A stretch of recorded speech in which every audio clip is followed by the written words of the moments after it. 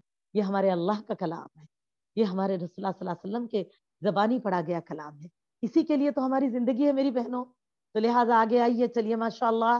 تو سب سے پہلا حکم بھی کیا ہے؟ دیکھو، اقرا، پڑھ. لیکن یہی وہ کتاب ہے جس کو سب سے زیادہ بند کر کے رکھتے ہو، پڑھنے سے دور ہے. کبھی پڑھ لیے 7 سال میں ختم، پھر 70 سال تک کھولا نہ گیا. کبھی کھولا گیا تو رحمت کے لیے، برکت کے لیے، بخشش کے لیے، خصوصی اوقات میں. حالانکہ یہ وہ کتاب ہے جس کو القرآن کہا گیا. قرآن کے معنی ہوتے سب سے زیادہ پڑھا جانے والا کلام. اور عزیزو ہم کو اس لیے آگے بڑھیے، کتاب اللہ کو اپنے گھروں میں جزدان میں باندھ کر محفوظ رکھنا نہیں ہے، بلکہ اس کو پڑھنا، پڑھتے ہی رہنا ہے یہاں تک کہ ہماری جان تکمیل ہو جائے. اسی پر تو جنت کے درجات کی بلندی ہے. تو میری عزیزو چلے اب ہم سیرت کو تکمیل کریں انشاءاللہ، یعنی کہ آگے بڑھے. سیرت میں ابھی جو وقت ہے اس میں جتنا لینا ہے اس کو تکمیل کر دیں انشاءاللہ. یہاں سے نبی صلی اللہ علیہ وسلم کے گھر پہنچ کر واقعہ بتانے تک نبی صلی اللہ علیہ وسلم کے. تو اب دیکھیے اللہ کے رسول صلی اللہ علیہ وسلم کیا فرماتے ہیں. پھر نبی صلی اللہ علیہ وسلم کا وہاں رکنا مشکل ہو گیا، لیکن جسم پہ ایک کپکپی سی تھی، دل میں ایک عجیب سی حیبت سی تھی جو نہ بیان کر سکے، ایسی حالت ہو رہی تھی. تو آپ صلی اللہ علیہ وسلم بڑی تیزی سے گھر لوٹ چلے. اور جب گھر پہنچے تو آپ صلی اللہ علیہ وسلم نے خدیجۃ الکبریٰ رضی اللہ تعالی عنہا سے مخاطب ہو کر فرمایا، یا خدیجہ زمبلونی زمبلونی، اے خدیجہ مجھے چادر اڑا دو، مجھے چادر اڑا دو. اور آپ لیٹ گئے. امت کی ماں نے آپ پر چادر اڑا دی اور آپ آرام پائے، تھوڑا سا طبیعت بحال ہوئی. تو آپ صلی اللہ علیہ وسلم نے امت کی ماں کو پورا واقعہ سنا دیا اور ان آیتوں کو پڑھ کر سنایا. اور آپ صلی اللہ علیہ وسلم نے فرمایا، لقد خشیت علی نفسی. آپ صلی اللہ علیہ وسلم فرماتے ہیں مجھے اپنی جان کا ڈر لگتا ہے خدیجہ، کہ ایسا کبھی میرے ساتھ نہیں ہوا، بڑا ایسا عجیب ہوا. اور وہ آیتیں بھی آپ پڑھ کر سنائے. اور میری بہنوں پھر آپ نے فرمایا میری طبیعت جو ہو رہی ہے بے چین سی لگتا ہے، لقد خشیت علی نفسی، میری جان کا ضائع ہونے کا ڈر لگ رہا ہے. تو امت کی ماں نے میری بہنوں کیا پیاری تسلی دی. دیکھیے انہوں نے فرمایا، امت کی ماں نے، کلا واللہ، آپ نے فرمایا کلا ہرگز نہیں، واللہ اللہ کی قسم، یا محمد صلی اللہ علیہ وسلم، یعنی کہ یا ابو القاسم، اے ابو القاسم، آپ نے فرمایا ایسا ہرگز نہیں ہو سکتا. ماں یخزیک اللہ ابدا، آپ نے کہا اللہ آپ کو کبھی رسوا نہیں کریں گے اور ضائع نہیں کریں گے.